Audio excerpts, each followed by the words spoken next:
Ladies and gentlemen, dear students, this video is semester 3 English major students. Semester 3 for BA, and the syllabus is Indian writing in English.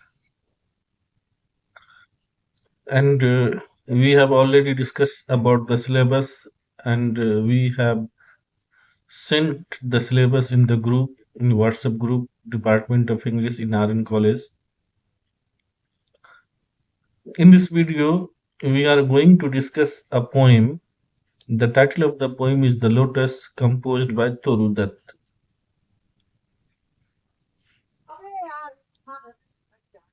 Toru Dutt, I think she is the formerly and nominally the first Indian women writer, poet, poetess.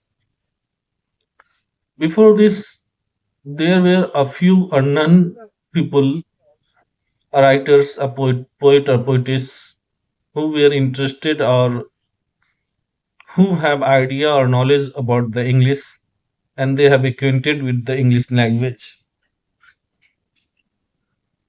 Toru Dutt Bengali poet हैं, poetess हैं, और बहुत ही short life रहा इस बच्ची का. She has died by tuberculosis in the age of 21. 21 साल की उम्र में ये मृत्यु को प्राप्त हो गई 1822 ईस्वी में. ट्यूबरक्लोसिस, जिसे आज के दौर में टीबी बोलते हैं, टीबी की बीमारी से इनकी मौत हो गई. उस समय टीबी एक लाइलाज बीमारी हुआ करता था, जिसका कोई इलाज नहीं था. लेकिन आज जिस दौर में, जिस वर्ल्ड में हम रह रहे हैं, TB is curable and pure, permanently curable and removal. आज इसका मुकम्मल और कंप्लीट पूर्ण रूप से इलाज संभव है और इस बीमारी को जड़ से खत्म किया जा सकता है. लेकिन जिस समय तोरू दत्त जिंदा थी, उस समय इस बीमारी का कोई इलाज नहीं था, जस्ट लाइक कैंसर. आज भी कैंसर को क्यूरेबल किया जा रहा है, इलाज किया जा रहा है, लेकिन जब एक स्टेज में पहुंच जाता है, फाइनल स्टेज में, तो फिर कैंसर का भी कोई इलाज नहीं होता. तो तोरू दत्त जो है वो ठाकुर फैमिली से बिलोंग करती थी, जमींदार परिवार से बिलोंग करती थी. और बंगाल तो उस समय में नवाबी चलता था. पहले तो मुगल एरा था, और मुगल एरा के बाद नवाबों का एरा आया, और उसके बाद अंग्रेजों का शासन हो गया. जब आप इंडियन हिस्ट्री पढ़ेंगे तो इस चीज को समझेंगे. तो उस समय में कुछ बंगाली जो बहुत ही रिच और इनलाइटेंड थे, बुद्धिजीवी थे, उस समय वो यूरोपियन कंट्री जाया करते थे. तो इनके फादर और चचा, इनके चचा भी पोइट थे, मधुसूदन दत्त. जब बाद में इन लोगों ने जो है क्रिश्चियनिटी को अपना लिया, बंगाली फैमिली में ये लोग क्रिश्चियन हो गए. तो 12 साल की ही उम्र में तोरू दत्त यूरोप के विजिट पे चले गए. इसके बाप दादा सब वहीं जाके बस गए, और ये 12 साल की ही उम्र में एक अच्छी पोइटिस हो गई. 12 साल की उम्र में एक prominent and proficiency French writer हो गई. उस छोटी सी उम्र में इसने फ्रेंच में बोलना, लिखना, पढ़ना सब सीख लिया. इंग्लिश भी सीखा, और यूरोपियन अन्य भाषाएं, इटालियन, जर्मन जो होता है, और म्यूजिक और पेंटिंग के प्रति इनका बहुत ज्यादा रुझान था.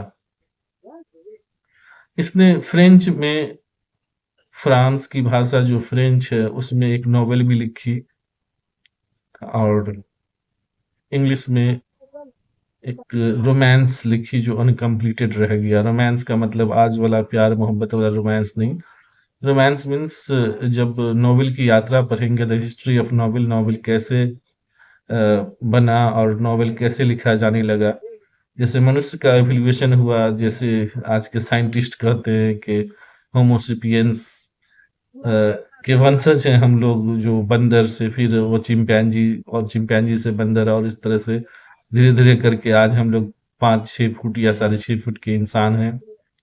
तो ह्यूमन का भी डेवलपमेंट जो विकास हुआ है, एवोल्यूशन हुआ है, उसी तरह से लिटरेचर में जितने भी जेनर हैं, चाहे वो शॉर्ट स्टोरीज हो, एसेज हो, पोइट हो, ड्रामा हो, नॉवेल हो, क्रिटिसिज्म हो, या फिर क्रिएटिव राइटिंग हो, या फिर टेलीकम्युनिकेशन हो, एंकरिंग हो, न्यूज़पेपर हो, हाँ, या टीवी पे बोलना लिखना हो, जिसको आप कम्युनिकेशन बोलते हैं, मीडिया हो, ये सारी चीज़ों का डेवलपमेंट हुआ है, एवोल्यूशन हुआ है, विकास होता चला गया है। उसी तरह से जब नोवेल लिखा गया तो नोवेल वाज फर्स्ट एपिस्टोरियल, वो खत के रूप में लिखा जाने लगा था और धीरे-धीरे वो एक वॉल्यूम बनता गया। पहले के नॉवेल वॉल्यूम वाइज़ आते थे, 1 वॉल्यूम, 2 वॉल्यूम, 3 वॉल्यूम, 12-12 वॉल्यूम आता था। पहले तो कहा जाता है कि एक नॉवेल के में एक अलमीरा भर जाता था, सीरीज़ चलता था, जैसे टीवी का सीरियल का सीरीज़ चलता है। तो नॉवेल का जो फर्स्ट फेज है वो रोमांस कहलाता है। तो तरू दत्त ने रोमांस भी लिखी इंग्लिश में, और ये जो फेमस पोइट है द लोटस, इसी तरह से इसने बहुत सारी कविताएं लिखी, जिसमें सबसे फेमस सावित्री हुआ, फिर उसके बाद है कॉस्मस ट्री है, और भी पोइम्स हैं। इनका जो पोइट्री का कलेक्शन है, इसके पोइट्री के कलेक्शन का जो नाम है वो नाम है ancient ballad and legend of Hindustan, इस टाइटल करके इसकी बुक छपी आफ्टर पोस्टमॉर्टमली, इनकी मृत्यु के बाद। और उसमें it is a collection of poems, बहुत सारी कविताएं हैं, उसी कविताओं से उसी कलेक्शन में से ये कविता लिया गया है।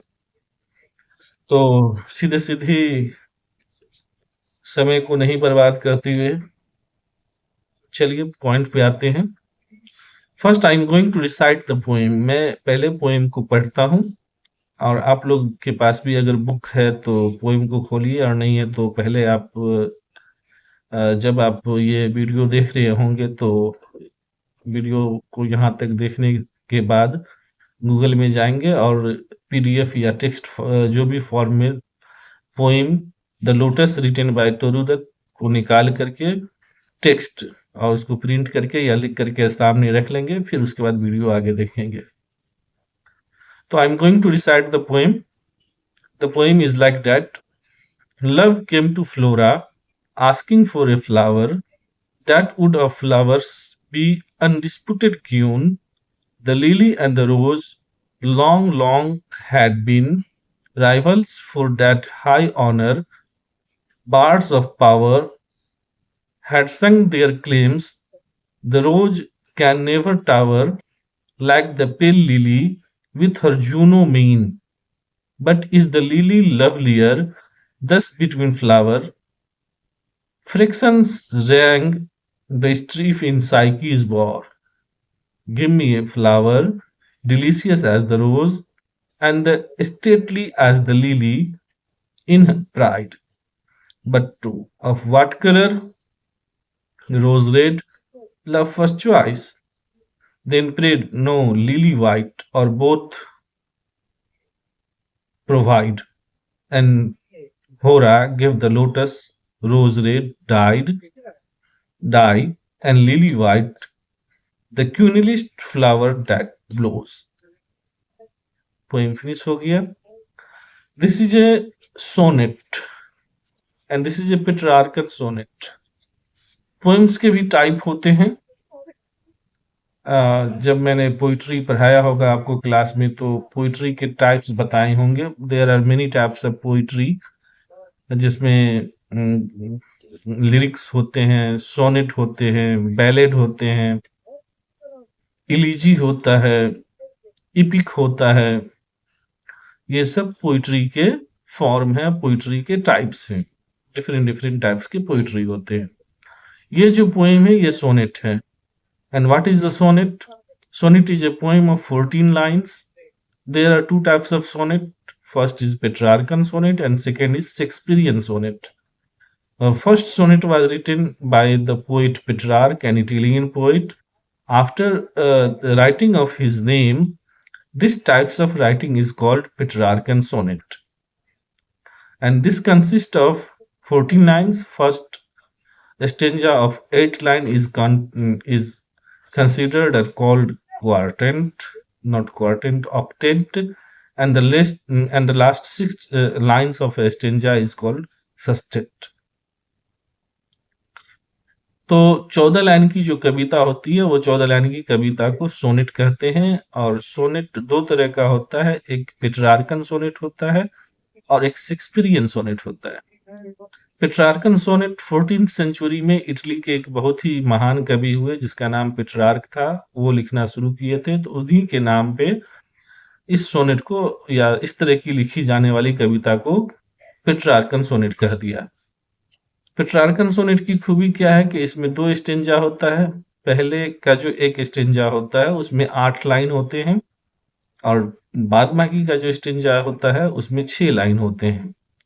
तो पहले का जो 8 लाइन का जो स्टेंजा होता है उसमें 2 क्वार्टेंट होते हैं, 4-4 लाइन करके 2 बार लिखा जाता है और लास्ट का जो स्टेंजा होता है 6 लाइन का वो यूं ही लिखा जाता है। तो ये 8 लाइन का जो पहला स्टेंजा होता है उसे ऑक्टेव बोलते हैं। वो पृष्ठभूमि तैयार करता है